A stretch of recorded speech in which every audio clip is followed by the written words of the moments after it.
Okay, today I just wanted to do a quick review of the cards I got from Ellusionist recently, and I just wanted to kind of get my pros and cons about them. And what I did is I ended up getting the 3 card sampler, and you get the Ignite deck for free. And overall, I'm pretty okay with it. Uh, I like Illusionist decks over compared to some other ones. Nothing beats a good deck of bicycles, but they're pretty good. Something I did notice that they used to go through the American Card Playing Company. Now they have their own company, except for one that I'm going to review, which I think is just collaboration between the two. So I'm going to start off with the reason I got the decks in the first place and decided to just went ahead and get the 3 deck, but the 1 deck I wanted.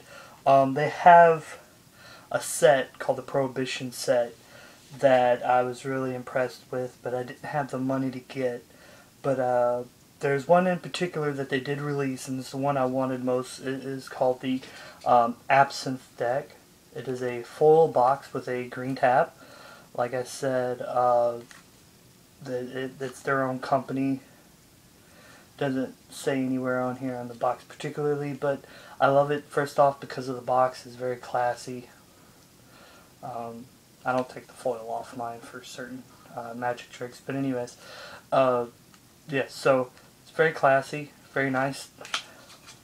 The first thing I want to notice about the box is that Illusionists used to put reveals on the box. I haven't bought a deck in a long time from them, so I don't know if it's normal or that it was a rare thing for me to have them, but a few decks that had the Black Tiger and the Ghost deck both had reveals all over the box and the UPC and things like that.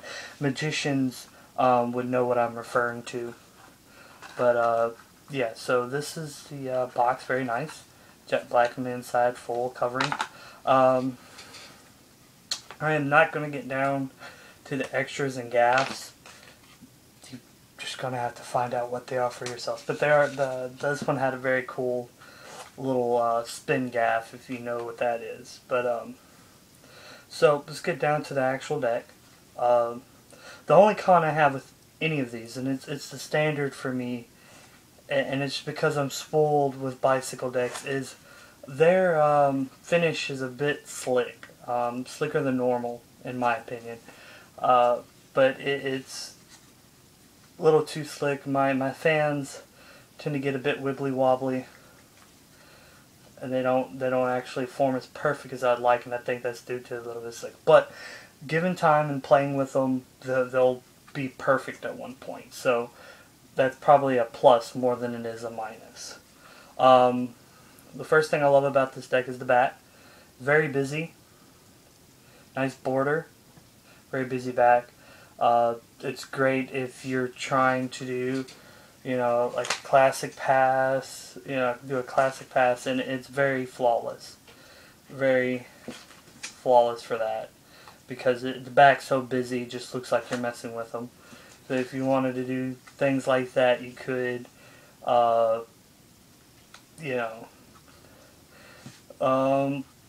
let's get on with the faces are very cool. It's got a green and white instead of the standard red and black. It also has these green little specks, which I like. I tried to see if there's some pattern within them, and there is, but it's uniform. Meaning that I believe if I were to turn a certain card around, that I wouldn't be able to tell if it was turned around or not using the little specks on here. I haven't found it yet. I believe there might be, but so far it looks like it's pretty uniform. The Ace of Spades is a card I always go by. To me, that's your creme de la creme of the deck, and it has to be a beautiful card in my opinion. And this is almost tattoo worthy. It's just a beautiful Ace of Spades. I love how it's designed. So overall, this deck is amazing. For shuffling, it's pretty flawless. Like I said, it is a bit slick for certain things. But, you know, that just takes time to get used to it, so, you know, it all just depends on what you expect out of a deck.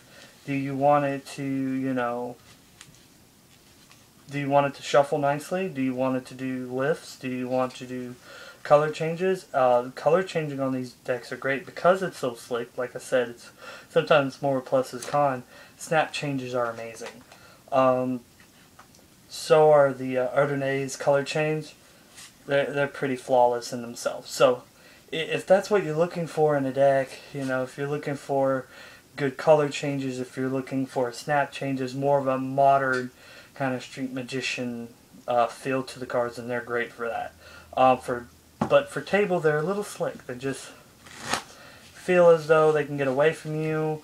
But like I said, give it time, play with them enough, and that'll go away. So yeah, that's the Absinthe deck. It is pretty nifty. I like it. The extra cards and the jokers is worth getting for this. So Absinthe deck. The next my next favorite. So number one, I've been wanting for a long time. Like I said, it's been a long time since I ordered anything from Ellusionist. But this is the Arcane deck. I was very excited when the Arcane deck came out. I don't know what version this is, but it's a beautiful. No, it was not extreme. There you go. You see the new company, Ellusionist company. It's just kind of a decent thing, just previewing the deck itself. So it's nothing special about the box, so to speak. Once again, not reviewing any of the extras, so we'll leave those out for now. This one actually has a little bit better finish, and I don't know if that's because I've been playing with it for a while. It's been my pocket deck for about a couple weeks now, but yeah. So we're going to start off with the back design. The back design is absolutely gorgeous, very arcane. Now if you're like me, if you're into bizarre magic, that background helps out a lot with the whole I'm doing voodoo or you're reading your mind and things like that. That really sets the mood. Some magicians don't like that. Some magicians prefer subtleties and you know, minuets of glances. They don't want you to feel as though when you see a magician with a deck, it should be an average everyday deck, and that's okay, and sometimes that's great. But for me, having an all black deck, which the Absinthe was too, and I often forget people aren't used to seeing that, but if you have an all black deck, it really kind of sets the mood for what you're doing. The face cards are great to have this nice little faded kind of negative picture going on. It's very subtle and beautiful. Not too busy. That's also important. I've found out that if the faces are too busy and not plain enough, then people will forget what they are. Obviously, to me, I'm not. I don't sit there. This isn't my ACR sign any card deck. I would be kind of upset if somebody were to draw on these, so I wouldn't suggest that. But they are gorgeous. So you saw that face card. The red ones are nice. Once you can definitely tell the shadowing on some of the like the diamond and things like that, but still that negative. And once again, you gotta judge it by its ace of spades. If it has a beautiful ace of spades, then it's a beautiful deck, in my opinion. Not always true, but the majority of the time it is. So let me just find the ace of spades. We should really have this planned out better, but here we go. I really like the ace of spades. Beautiful card. So it's got some subtle smoke in the background and kind of mysterious and beautiful. So now how does it handle? Well, it's a little bit stiffer than the Absinthe deck. So if you want to table it and do cuts with it, it actually performs, in my opinion, a little bit better. For snap changes, I haven't tried on this deck yet. Let's see. It's a little too rough, but then again, I've been playing with it.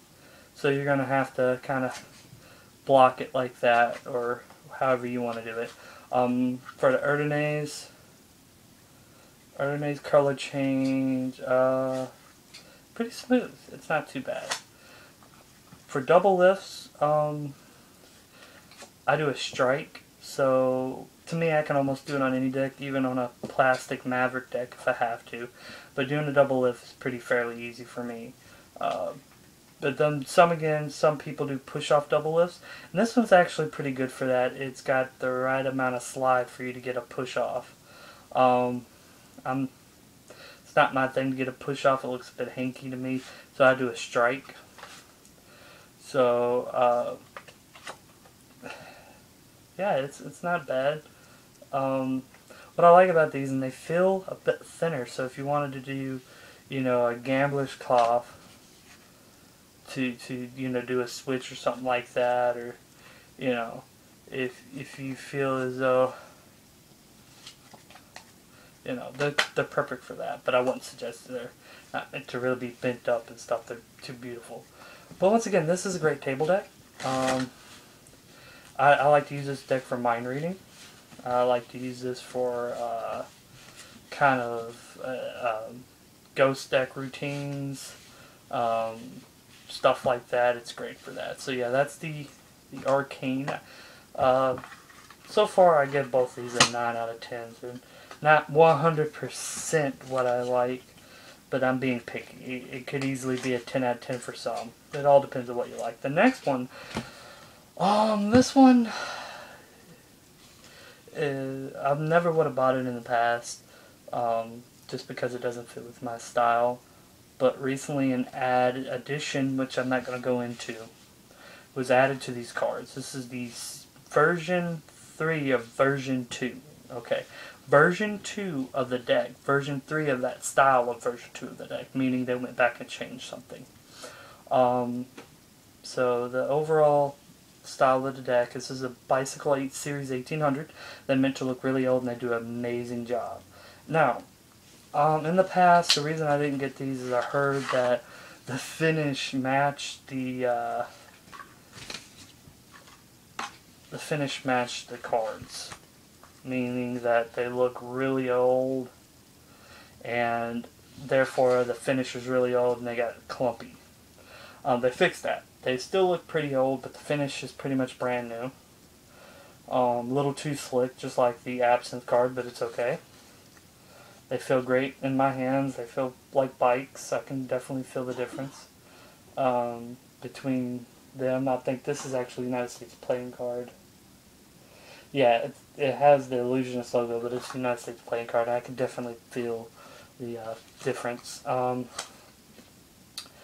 These are marked. I'm going to go ahead and say this is a marked deck. I'm not going to say how. If you really want to find out, you can find out. It's the internet, but I'm not going to tell you how. But this is a marked deck.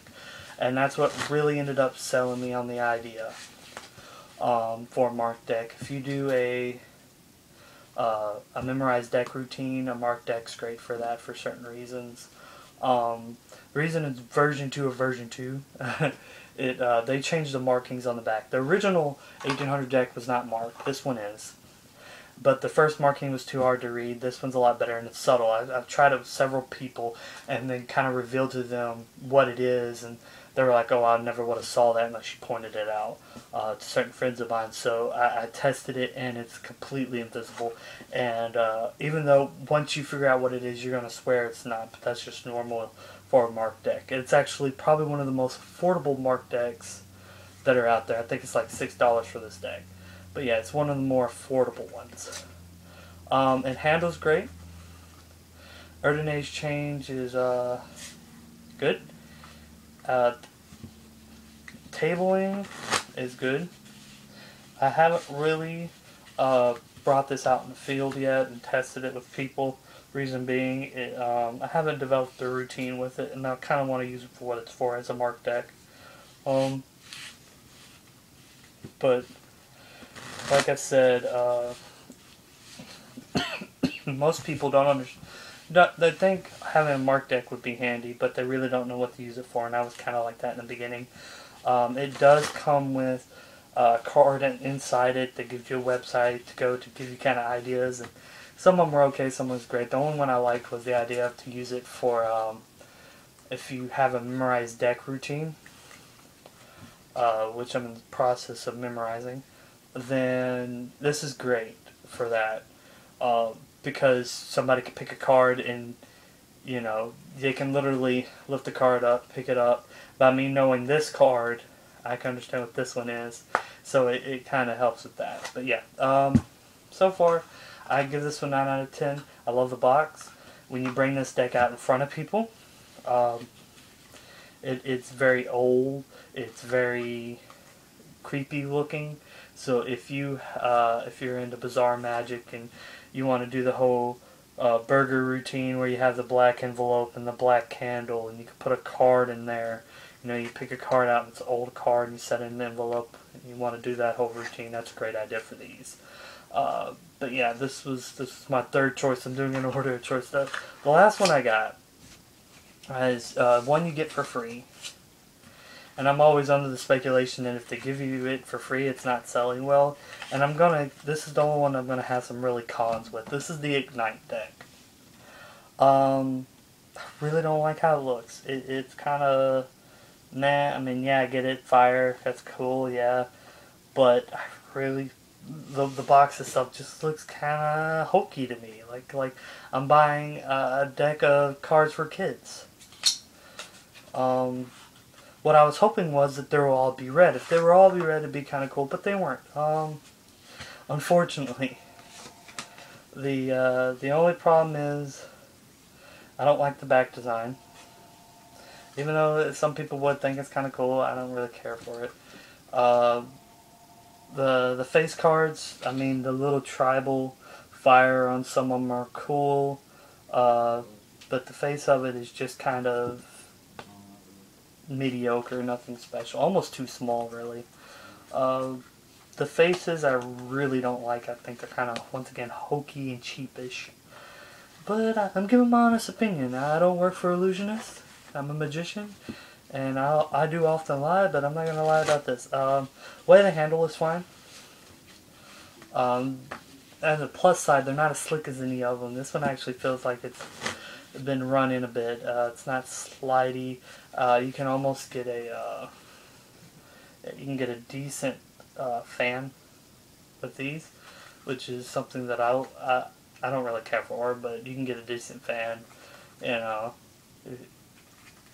nice Chardonnay, all that. But I will probably rarely bring this out into the field unless I